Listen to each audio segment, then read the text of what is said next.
খাস কলকাতায় shoot out, motorcycle overtake করা নিয়ে গন্ডগোল, তার জেরেই গুলি চলল মির্জা গালিব স্ট্রিটে। গুলিবিদ্ধ হয়েছেন এক যুবক, তাকে ইতিমধ্যেই হাসপাতালে ভর্তি করা হয়েছে।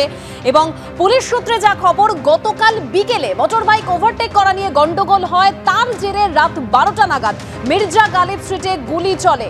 সোনা নামে এক দুষ্কৃতীর বিরুদ্ধে গুলি চালানোর অভিযোগ, যদিও শুট আউটের ঘটনা ঘটে গিয়েছে 12 ঘন্টা পেরিয়ে গিয়েছে, তারপরেও ফেরার মূল অভিযুক্ত সোনা। সরাসরি কথা বলবো, আমাদের প্রতিনিধি ময়ূক ঠাকুর চক্রবর্তী আমাদের সঙ্গে এই মুহূর্তে রয়েছেন। ময়ূক, পুলিশ কি বলছে? কারণ ঘটনা ঘটেছে 12 ঘন্টা অতিক্রান্ত, তারপরেও মূল যে অভিযুক্ত সোনা, যার বিরুদ্ধে গুলি চালানোর অভিযোগ, তিনি এখনো ফেরার।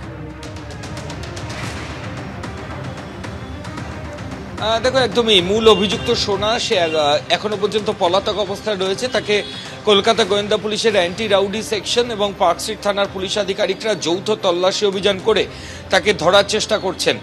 এখনো পর্যন্ত আমাদের কাছে যেটা খবর রয়েছে, এই সোনার এগেনস্টে কিন্তু অ্যান্টিসিডেন্টস আছে, অর্থাৎ এর প্রিভিয়াস ক্রিমিনাল হিস্ট্রি আছে। এর আগেও একাধিক অপরাধমূলক কাজকর্মের সঙ্গে সে যুক্ত ছিল, এমন তথ্য প্রমাণ পুলিশের হাতে এসেছে।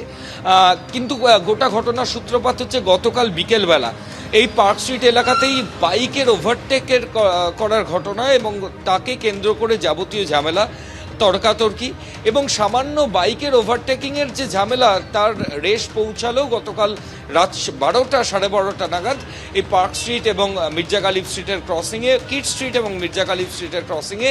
সেখানে সোনা সে এসে গুলি চালিয়ে দিল এবং গুলি লাগলো আরেকজনের কাপ মাসেলে। রক্তাক্ত অবস্থায় সেই ব্যক্তি, সে এখন চিত্তরঞ্জন ন্যাশনাল মেডিকেল কলেজ হাসপাতালে চিকিৎসাধীন।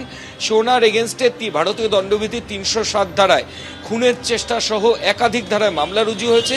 পারিপার্শ্বিক তথ্য প্রমাণ সংগ্রহের প্রক্রিয়া পুলিশ আধিকারিকরা শুরু করছেন। প্রত্যক্ষদর্শীরা বলছেন যে অভিযুক্ত বেশ কয়েকজনকে সঙ্গে নিয়ে, তোমাকে আমি এখানে সঙ্গে রাখছি। প্রত্যক্ষদর্শীর কথা তুমি বলছিলে, যেরকম প্রত্যক্ষদর্শী তিনি দাবি করছেন যে 70 থেকে 80 জন বহিরাগত এসে এই হামলা চালায়। সেই প্রত্যক্ষদর্শী কি বলছেন রাখবো আপনাদের সামনে। বাইরে থেকে 70-80 জন এসেছিল, এখানে এসে ঝামেলা করছে, গুলি ফুলি চালিয়ে গেছে। 70-80 জন? হ্যাঁ। এটা কটা নাগাদ?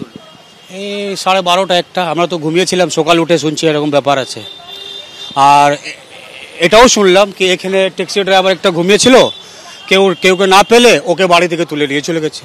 কেন ট্যাক্সি ড্রাইভারকে কি বলবো আমি? এটাই তো হয়, গরিব মানুষ যেখানে থাকে ওদেরকে থাকতে দেয় কি হলো না হলো না জেনে ভেবে একটা ট্যাক্সি ড্রাইভারকে ওলা চালিয়ে রাতে এসে ঘুমিয়েছিল অন্য লোকের বাড়িতে, ওখান থেকে তুলে নিয়ে চললো থানা। 70-80 জন কোথা থেকে এলো দাদা? কিছু বলছে কলিন লাইনে আছে, কিছু মেহেদি বাগান আছে। একটা অল্প ছোট বাচ্চাদের যে ঝগড়া হয়েছে, তো কম্প্রোমাইজ হয়ে গেল শুনেছি যেমন। তারপর 70-80 জন এসে এখানে ঝামেলা করছিল, এবার গুলি ফুলি চালিয়ে পালিয়েছে সব। বাড়িতে ঘুমিয়েছিল উপরে, ছাদের উপরে তুলে নিয়ে, হ্যাঁ বাড়ি থেকে উঠিয়ে চলে গেছে। সরাসরি ময়ূকের সঙ্গে কথা বলবো। ময়ূক, প্রত্যক্ষদর্শীর বক্তব্য আমরা শুনছিলাম, তিনি আরো অভিযোগ করছেন যে ঘুমন্ত অবস্থায় এক ক্যাব চালককেও পুলিশ তুলে নিয়ে যায়। পুলিশ কি বলছে? দেখো, এই ব্যাপারে এখনো পর্যন্ত পুলিশের তরফ থেকে স্পষ্টভাবে কিছু বলা হয়নি যে এই ক্যাব চালকের কি ইনভলভমেন্ট আছে, তাকে আদৌ ডিটেন করা হয়েছে বা কেন জিজ্ঞাসাবাদের জন্য তোলা হয়েছে, এটা স্থানীয় সূত্রে দাবি করা হয়েছে।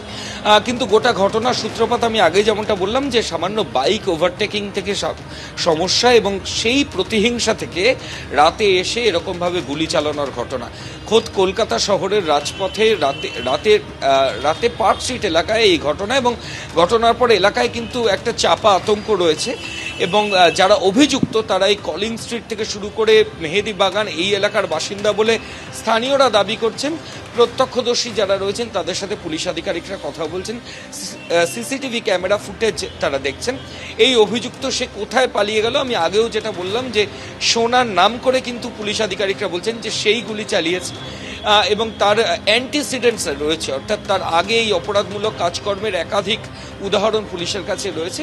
ফলত বিভিন্ন তথ্য প্রমাণ, সোনার অন্যান্য যারা অ্যাসোসিয়েট রয়েছে তাদেরকে জিজ্ঞাসাবাদ করা, কেন গতকাল রাতে এই গোটা ঘটনা ঘটলো, মোটিভ, সেটা তদন্তকারী আধিকারিকরা খতিয়ে দেখছেন। এখনো পর্যন্ত এই মূল অভিযুক্ত সোনা সে কিন্তু অ্যাবসকন্ডিং বা পলাতক অবস্থায় রয়েছে। মির্জা গালিব স্ট্রিটে গুলি চালানোর ঘটনাতে আহত যে যুবক, সেই যুবককে ন্যাশনাল মেডিকেল কলেজ হাসপাতালে নিয়ে আসা আসা হয়েছে এবং হাসপাতাল সূত্রে খবর যে তাকে এনসিবি ওয়ার্ডে ভর্তি করা হয়েছে। তার ডান পায়ের মাসেলে গুলি ছুঁয়ে বেরিয়ে গিয়েছে, এখন তার অবস্থা স্থিতিশীল। পুলিশ সূত্রে জানা যাচ্ছে যে তার বয়ান ইতিমধ্যে নেওয়া হয়েছে এবং গাড়ি পার্কিংকে কেন্দ্র করে যে গন্ডগোল গতকালকে বিকেলবেলা হয়েছিল, তারপরে রাত্রি 12:30 নাগাদ অন্যতম অভিযুক্ত বা যে এই মুহূর্তে পলাতক সোনা এই একলাশকে কিট স্ট্রিটে ডাকে এবং তারপরই তাদের দুজনের মধ্যে বচসা হয় এবং তারপরই গুলি চালানো হয়। এই গোটা ঘটনাতে বাইক পার্কিংকে কেন্দ্র করেই কি শুধুমাত্র গন্ডগোল, নাকি এর নেপথ্যে আরও কোনো ব্যক্তিগত শত্রুতা রয়েছে, সবটাই খতিয়ে দেখছে পার্কস্ট্রিট থানার পুলিশ। ক্যামেরা প্রীতম চক্রবর্তীর সঙ্গে সুকান্ত মুখোপাধ্যায়, এবিপি আনন্দ।